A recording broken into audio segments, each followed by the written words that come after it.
থেকে তাদেরকে সামনে দাঁড়িয়ে জিজ্ঞেস করা উচিত ছিল যে আমরা যে অভিজ্ঞতাগুলো করলাম আপনারা তোমরা কি কি করেছো তোমরা আমাদের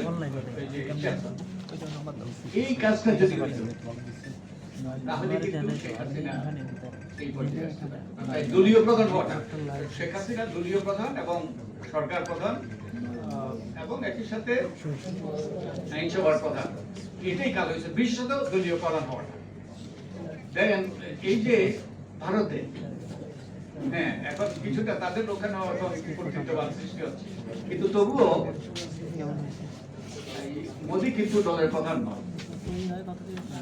যে আপনাদের যেখানেই ইয়ে আছে কি বলে সংসদীয় পদ্ধতি আছে আমি যতটুকু জানি ব্রিটেনেও দলীয় প্রধান কিন্তু অন্য ব্যক্তি।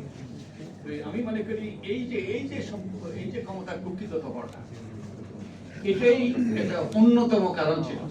কারণ হাসিনাকে কাঠগড়ায় দাঁড় করিয়ে কেউ প্রশ্ন করা ছিল না যে আপনি আমাদের অঙ্গীকারটা কতটুকু রক্ষা করেছেন কিংবা আপনি এই যে কাজ করলেন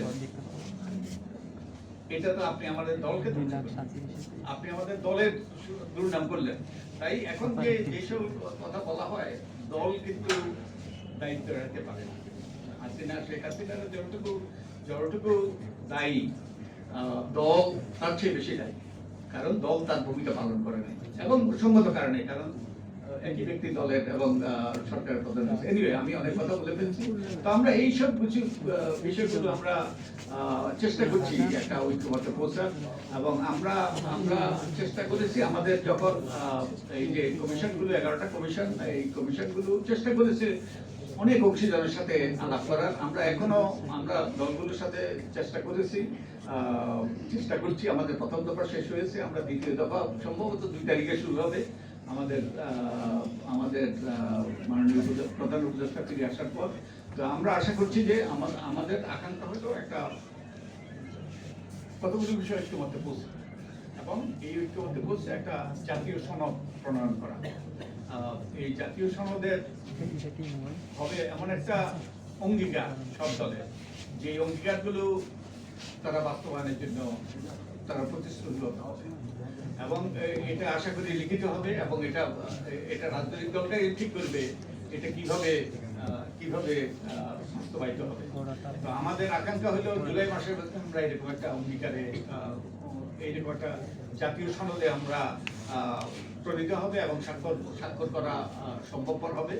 আমরা সেই লক্ষ্যে কাজ করছি এবং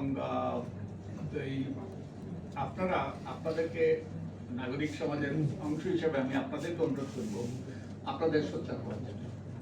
আমার ভাই কর্নেল হক উনি ওনার অবস্থান থেকে উনি আমাদের সাথে কথা বলে কোনো লাভ হবে, উনি ওনার অবস্থান থেকে এবং আমরা প্রত্যেকের অবস্থান থেকে আমরা যদি সুষ্ঠু নিরপেক্ষ নির্বাচন তার মধ্যে একটা গণতান্ত্রিক উত্তর এবং একই সাথে নির্বাচনটা যেন কালিমা মুক্ত হয়, সেই জন্য আমরা সবাই যেন আমাদের অবস্থান থেকে সোচ্চার হই। আমরা যেন অন্যদেরকে নিজেরা এই ব্যাপারে সচেতন হই, অন্যদেরকে সচেতন করে সোচ্চার করার জন্য আমরা যদি ভূমিকা পালন করি তাহলে আমাদের ফাইটিং চান্স। এবং আশা করি আমাদের সকলের প্রচেষ্টায় আমরা একটা জাতীয় সনদ প্রণয়ন করতে পারবো। আমাদের আকাঙ্ক্ষা হলো যে আমাদের যে বীর সেনানীরা বুক পেতে দিয়েছে এই আবু সাঈদের মুগ্ধরা, তাদের প্রতি তাদের রক্তে বিংশ আমাদের জুলাই মাসে এটা স্বাক্ষর করতে পারি, সেটাই হবে। আমি মনে করি আমাদের পক্ষ থেকে তাদের স্মৃতির প্রতি একটা বিরাট কি বলে কৃতজ্ঞতা এবং এটা পুরো জাতির জন্য একটা অনেক ধন্যবাদ। আমাকে অনেক ধন্যবাদ। আমি সব দায়িত্ব দিতে পারতেছি না, আমার ভাই